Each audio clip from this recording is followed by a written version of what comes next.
Crossing the Line podcast. Women, power, and dialogue. Hi everyone, we are Just Associates. And we're here at AWID. Please come by our booth at L11.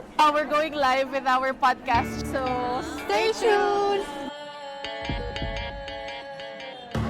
Welcome to day number 2 of this special edition of our Crossing the Line podcast, broadcasting directly from the AWID International Forum, 15th International Forum that is being held here in Thailand.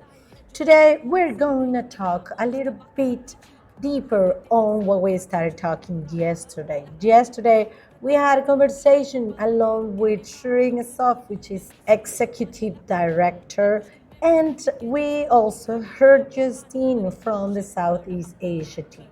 Today we are going to walk a little deep on the methodologies and the activities that we are being holding here on the AWID Forum. So you will hear an interview with one of the facilitators of the session that it was held today. Of course, you will hear the voice of the participants who will tell us what they think about being part of this methodology of feminist popular education that we call live schools and that we share here among the AWID Forum. So stay tuned and please spread the voice and meet us here at the AWID Forum on room 107A for tomorrow's session. नहीं मर्दों की से वक्त साथ बढ़ने की तैयारी दूर होगी समस्या साथ आए महिलाएं सारी टूट के बिखर गई अन्याय की बेड़ियां रफ्तार से जब बढ़ती महिलाएं प्रगति की सीढ़ियां खड़े रहे साथ हो अन्याय का विनाश नारी शक्ति में भी समान है आत्मविश्वास पांच उंगली से मुट्ठी बनती शुरू वही से होती क्रांति क्रोध के विरुद्ध नारी चाहती सिर्फ नित्य शांति धूप न छाया समानता का गाना गाया वो मानवता की काया सृष्टि की Mahamaya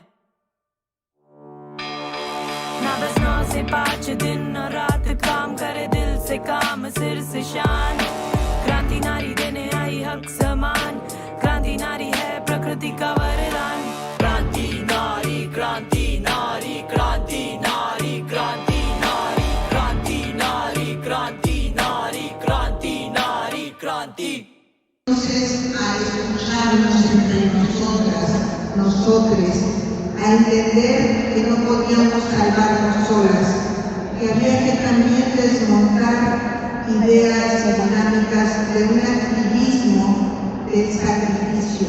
No queremos más mártires, no queremos más sacrificiadas, queremos defensoras, activistas poderosas, sanas y en rebeldía con este neoliberalismo. Hay un poder en lo colectivo, sanar en lo colectivo y en manada es transgresor de ese neoliberalismo.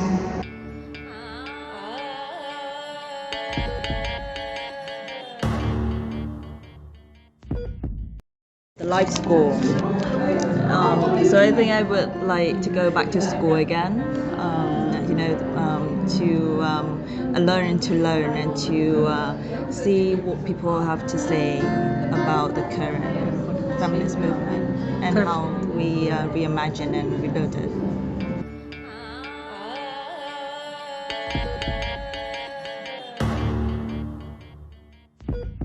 And you, why did you choose this session? It was the one session maybe this afternoon where I thought that I could maybe contribute as well as learn something.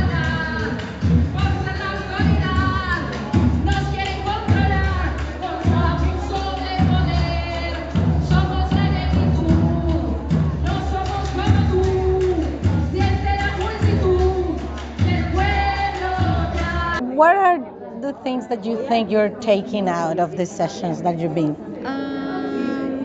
I feel like I've been working on this. I'm a facilitator myself, and then I didn't have the language before. And like the first time when I met feminism, I said like, oh, this is what I want to do all these years, what I've been doing these years. I just didn't have the name. And now with this workshop, I think that I found that name. Really tapping into our collective unconscious, to our wisdoms, and then to bringing that power that we already have in ourselves for the service of all, for the service of community.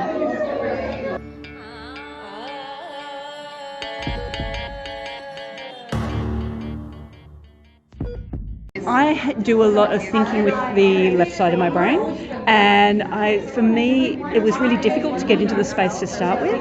And so what I'm taking from it is that if you just persist on that pathway, you actually can open up a connection between the thinking brain and the emotional brain. And if you can do that, then suddenly you start to release some of that emotional stuff, which you might be carrying around. And so it's very cathartic for me. How do you think this will it will be useful for movements? For the movement, I think it's particularly important right now because we're in a place where we're absorbing a lot. We've got the pushback on human rights. We've got a real lack of interest, even from people who should be our allies, about what they can contribute to what we're doing. And that comes with all this emotional load. And I personally don't have much of a mechanism for dealing with that emotional load. And so doing this workshop gave me some new ideas about how maybe what I need to be doing is doing something with my hands when I feel bad, to take a different approach to dealing with the emotions.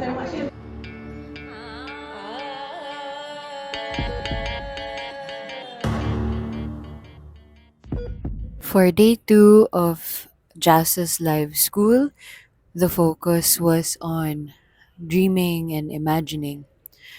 Shauna from Root Rise Pollinate asked everyone to close their eyes and to think of a descendant or someone younger, a niece, a nephew, a daughter, a son, and to imagine the kind of world that they lived in 50 years from now, 60 years from now.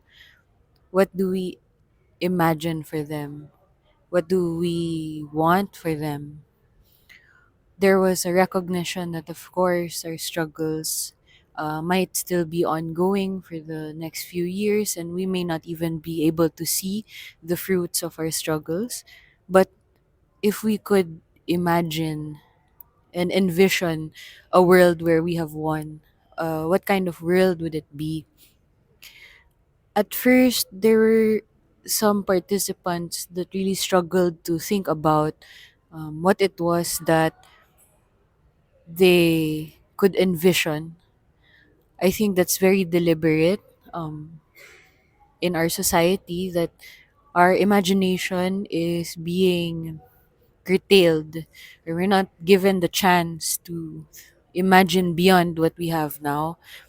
But eventually, after the group discussions, there were a lot of things and themes that popped up: abundance, peace based on justice, uh, cooperation, self determination, freedom of expression, freedom of speech,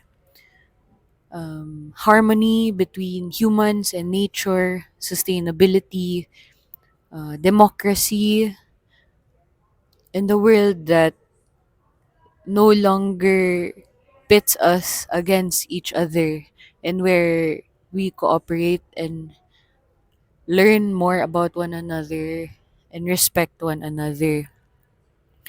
The methodology that was used was very artistic and creative. Various materials were placed on the table, and the group artwork was the output.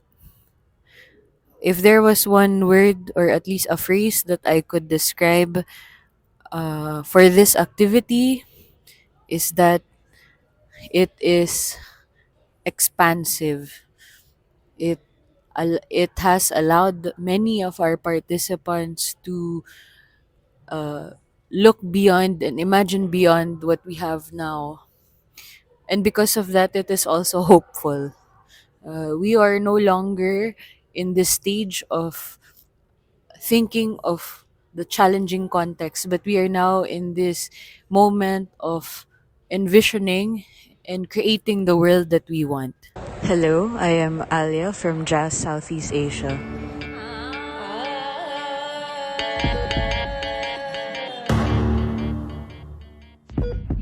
We are here, we continue in this podcast talking about the AWID Forum and Justice participation in that. I am here with Viviane. Viviane, why don't you introduce yourself? Sure. My name is Viviane. I am based in Cape Town, South Africa, and I work for JASS Southern Africa as the regional coordinator. Tell us something about the live school. What does it mean for you, this methodology? Yeah, it's been such an interesting journey to get here. As you know, we've gone through all this many kind of rounds of planning. But now that we've started, I've been really inspired by it. It's really a way to give participants a sense of what we do and why we do it the way we do it. And I thought it might be difficult to squish such a complex methodology into like an hour and a half, but slowing down and taking our time and keeping it simple has really worked well just to bring people along with us. The session of today was really interesting. It was really interconnected with the session you had yesterday. Tell us about it a little bit more. Yeah, yesterday's session was context, but not context in the way that you would normally think is just a list of conditions. We actually yesterday asked people in the space with us to bring their ancestors into the room, to name them, and to reflect through their eyes around the context and the history and where we come from in our struggles. And that was quite a beautiful process yesterday. And today, we thought, well, wouldn't it be interesting, because we want people to vision and to think of the futures that we're trying to build, wouldn't it be interesting to bring our descendants into the room to embody someone either that we know or someone that's in our community or in our family that's very young now in 50 years' time, and we embody that person, and through that person's eyes, imagine what the future could look like that we are building now. I think that it's very impressive, because sometimes when we think about the importance of context, we tend to think that are only the bad things that are happening to us and to our movements or our communities. But if we envision it also the power that lies within the movement that we're building right now, and we envision what is the future that we are working for, that is something very powerful.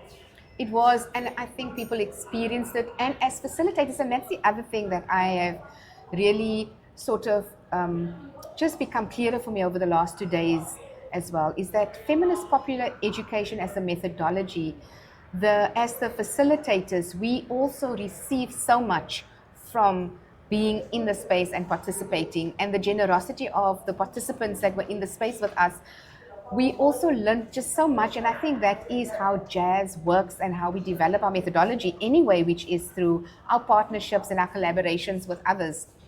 And that really came through strongly, the point that you're making about movements and building movements by being analytical, but analytical in a deep way that honors where we come from. It is not just confronting power in this moment, but envisioning how is the power that we want to build for the future. Because sometimes movements are seen as not as just confronting something and stopping something, and sometimes that's the only thing you can do. But if you have some consciousness about the future that you want to build, you are less you have less probabilities of repeating the same story all over again. And I think what also came on top of what you're saying, what also came through was also the idea of a collective vision. So people were working together around a table, first reflecting individually on what your descendants' life could look like, but then coming together as a group and building a collective picture. And that also takes an amount of collaboration, solidarity, and work. But I mean, as you know, we are not going to see the changes we want if we work individually by ourselves. We are going to have to find ways of working together, dreaming together, analyzing together to bring about the change and to build the world that we want. What is the thing that you will say you enjoyed it most for this session? You know, I know that we didn't state this like as a hard objective in the beginning, but it feels like creating space at such a busy conference with 4,000 people. That's quite overwhelming. To also create a space where people can come and sit and find some peace and a bit of quietness and to be in community with other people in a collaborative way has actually also been just something that I found quite beautiful about the live school spaces that we've created. And we've received this feedback from people who participated to say, wow, it's been really lovely to come sit, meet new people we haven't met before, think with them, sit around a table, and be held through a feminist popular education process. That is very beautiful, and I think it's also very powerful, and that's what we call collective power, right? And the last question I'm going to ask you is, what are you taking from this? What lies with you? I think that, look, we maybe before I answer that question, just to say that there are still 2 more sessions coming, right? So you in fact are touching on what we are planning to do tomorrow, which is to dive into power, but not always the power that we are fighting, but the power that we want to build. So building on our vision from today, then taking it a step forward. I am, you know, the thing that I took away from yesterday and today's session is the incredible generosity of the feminists here. How feminists have shown up in the space, how they've embraced the various offerings, including our live schools and the stalls and the various things that JASS offered here. There's a definite sense of people searching for a way to build something together so that we can see the changes we want.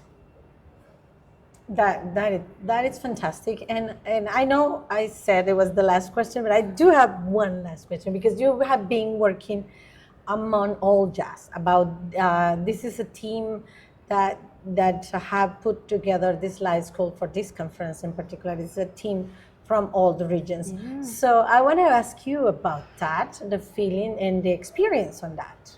It has been a really amazing experience, and it's, you know, we don't always have the opportunities to work together across regions in this way. And so this is the thing about what AWID has offered JASS and what JASS is able to offer AWID, but it's offered us an opportunity to also to work with other team members that we would normally never get to work with, to co-facilitate a space in a way that's not always possible. It's been really lovely to learn from our colleagues, because JASS is global and JASS is big. So, you know, we don't often get to sit around a table like this and plan together and actually facilitate and hold the space together. I loved it. So you said tomorrow we will continue with this. Why don't you invite people that is listening to this podcast through the app and through our live streaming? Why don't you invite them to come? Oh, it would be, yes, you won't be disappointed. We really hope that you can join us tomorrow. And the way we thought about the live school sessions was, even though they build on each other every day, but they also stand alone. So even if you didn't get to come on day 1 and day 2, we know that when you show up on day 3, that you will find some value and meaning. And it's not just about JASS and the amazing facilitators, but the people who have shown up in our space. It's so incredible to meet them. So we really think that you should come and add value, and we would love to see you there.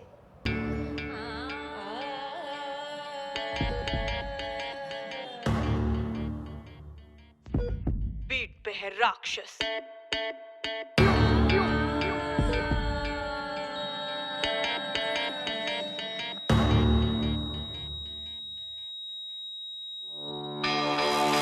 पिता और पुत्र ने चलाई है जो रीत, सह रही इतना बोझ दबा के अपनी चीख।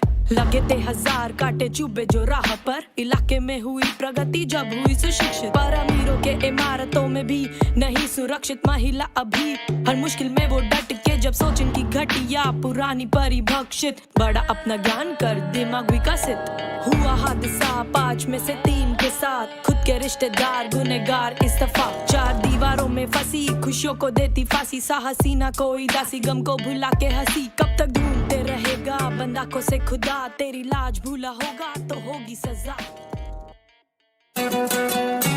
Crossing the Line podcast. Women, power and dialogue.